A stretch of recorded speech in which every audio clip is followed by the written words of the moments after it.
இன்றைய ஜீவ வார்த்தை மத்தேயு 3ஆம் அதிகாரம் 8வது வசனம். மனம் திரும்புதலுக்கேற்ற கனிகளை கொடுங்கள். எனக்கு அன்பான தேவ பிள்ளைகளே, தேவச்சனங்களே, கர்த்தர் இந்த வருஷத்துக்குரிய வாக்குத்தத்தங்களாக இந்த வசனத்தை கொடுத்திருக்கிறார். நாம் மனம் திரும்ப வேண்டும் என்று பிதாவாகிய தேவன் எதிர்பார்க்கிறார். மனம் திரும்புதலுக்கேற்ற கனிகளை தன் பிள்ளைகளிடமிருந்து பிதாவாகிய தேவன் எதிர்பார்க்கிறார். நீங்கள் மிகுந்த கனிகளை கொடுப்பதினால் என் பிதா மகிமைப்படுவார் என்று வேதம் சொல்லுகிறது. எனக்கு சீசராய் இருப்பீர்கள் என்று வேதம் சொல்லுகிறது. உண்மையாகவே ஆண்டவராய் இயேசு கிறிஸ்துவை பின்பற்றக்கூடிய ஒரு சீசனுக்குள்ளே மிகுந்த கனிகள் காணப்பட வேண்டும். அவன் இயேசுவோடு நிலைத்திருக்கும் பொழுது அந்த கனிகளை அவன் கொடுப்பான்.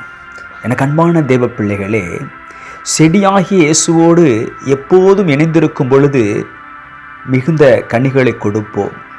நீர்க்கால்கள் ஓரமாய் நடபட்டு கொண்டிருக்கும் பொழுது நாம் மிகுந்த கனிகளை கொடுப்போம். தேவையற்றவர்களை வெற்றி சுத்தம் பண்ணப்படும் பொழுது நாம் மிகுந்த கனிகளை கொடுப்போம்.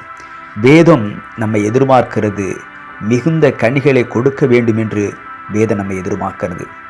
எனக்கு அன்பான தேவ பிள்ளைகளே, தேவச்சனங்களே, நாம் மிகுந்த கனிகளை கொடுக்கக்கூடிய ஒரு வருஷமாக கர்த்தர் இந்த வருஷத்தை நடத்துவாராக.